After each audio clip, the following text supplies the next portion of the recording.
Nosotros nos vamos a otro tema que también ha sido punto de polémica durante estos días para quienes pensaban que el reinicio de clases presenciales podía empezar en mayo. Le estamos hablando de los colegios, como se dijo en un momento.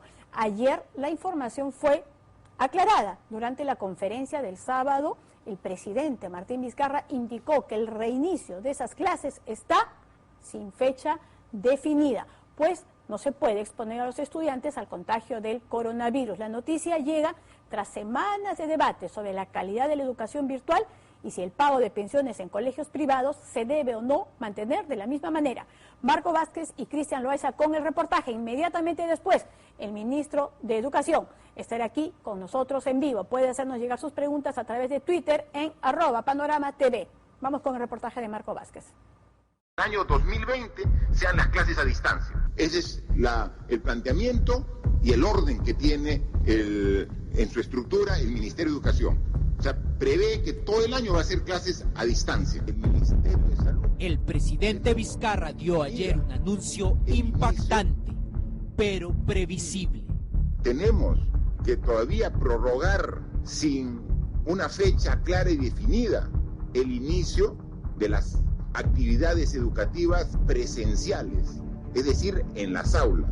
Y los niños, los jóvenes, son ciudadanos que merecen el máximo del cuidado de la sociedad y del Estado peruano. Entonces tenemos que a esos niños, a esa juventud estudiosa, no poner en riesgo para que se contagien en las aulas todavía, por un tiempo que no podemos ahorita definir, pero que no puede ser en un corto plazo. Era más que esperada, era obvio que las clases no iban a poder continuar porque esta pandemia mundial nos afecta a todos, porque en tal sentido era lógico que los niños no vuelvan a clases. Esperábamos, sí, un anuncio de esta manera porque definitivamente los padres no iban a mandar a los chicos al colegio para evitar contagios. El sinceramiento presidencial plantea un nuevo reto para la educación privada peruana, al conocer el horizonte real de tiempo sin escuela presencial. Ante todo hay que mirar aquí dos lados, el lado de los alumnos y los padres y el lado de los colegios y los profesores. Hay gastos que claramente no tienen que hacerse, como por ejemplo si un colegio preparaba almuerzos, pero si queremos que los sueldos de los profesores se mantengan y entreguen a los alumnos, a aquellos colegios que puedan, materiales que permiten una educación a distancia, no son muchos los costos en los que se pueden reducir. Hay que invertir en contratarle un plan de internet suficientemente amplio. Aquellos materiales que tú ya habías desarrollado tienes que volver a hacerlos, pero ahora a nivel digital. El profesor tiene que prepararse mucho para poder hacer ahora un curso virtual y mantener a los alumnos interesados.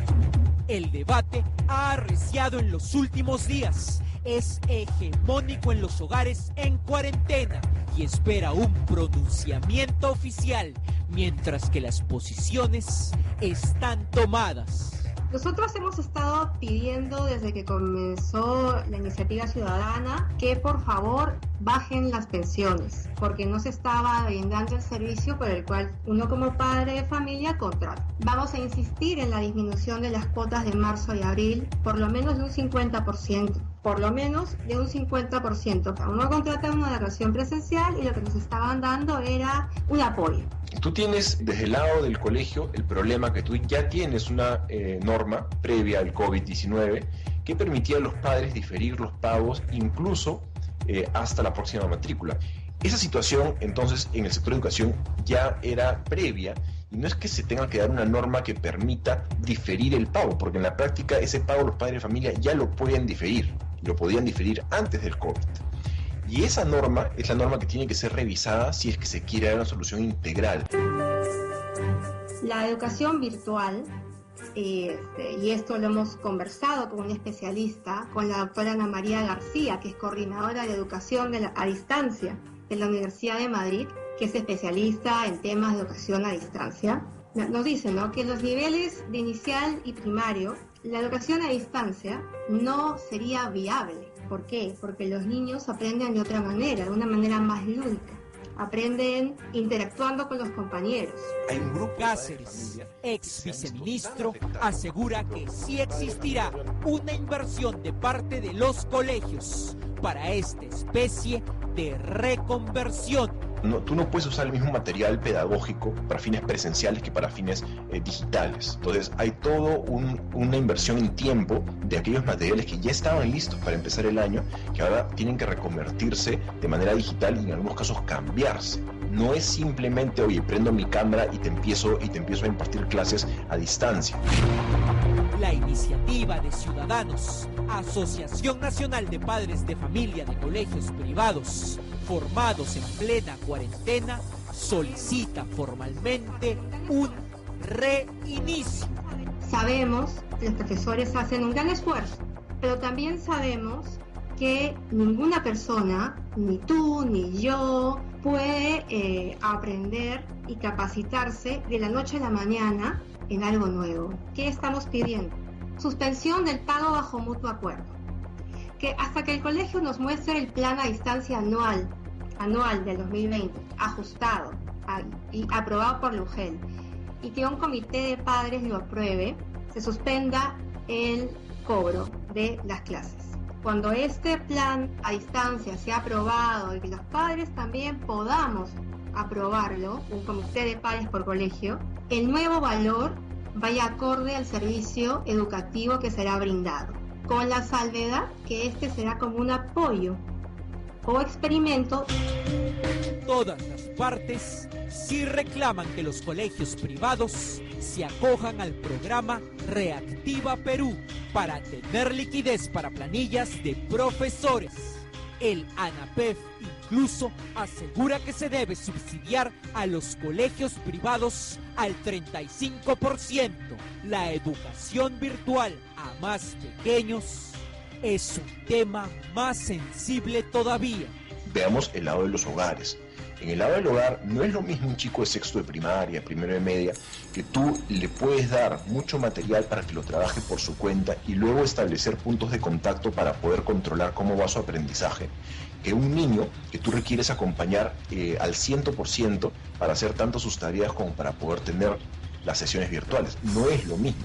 La situación de los padres de familia es que al niño pequeño lo tengo que acompañar mucho más, restándole tiempo a las actividades productivas de tu trabajo o a la propia casa. Y si tuviera que reducirle la pensión a alguien, se la reduzco más bien a los padres de los alumnos menores antes que a los padres de los alumnos mayores. Es más, la educación virtual como sí para niños no existe, es experimental, entonces no vamos a pagar por un experimento. Vamos a pagar sí, porque obviamente sabemos que los colegios necesitan que los padres paguen, pero un porcentaje que se adecue a lo que nos están ofreciendo. También tienen que saber que los papás no es que no quieren pagar, sino que no pueden pagar. Entonces, lo que vamos a experimentar en el transcurso de hoy o de la próxima semana hasta que acabe el año escolar va a ser algo así como un experimento social. Acá voy a hacer hincapié. Los colegios son empresas. Ninguna empresa trabaja a costo. Yo creo que ellos pueden disponer de los recursos que deben de tener para poder afrontar esta crisis y nosotros, apoyando la subvención del Estado, podríamos también garantizar de cierta manera que los profesores sigan percibiendo. Y humildemente, señor presidente, necesitamos su intervención en este tema, que es tan importante para millones de familias. Lo que pedimos es una regulación en la calidad de la educación privada y una continuidad. Gracias. El Ministerio de Salud. Con el sinceramiento del tiempo que pasarán los estudiantes en educación virtual, se espera la palabra del Ministerio de Educación. A continuación, sobre el futuro de la educación pública y privada, solo en Panorama.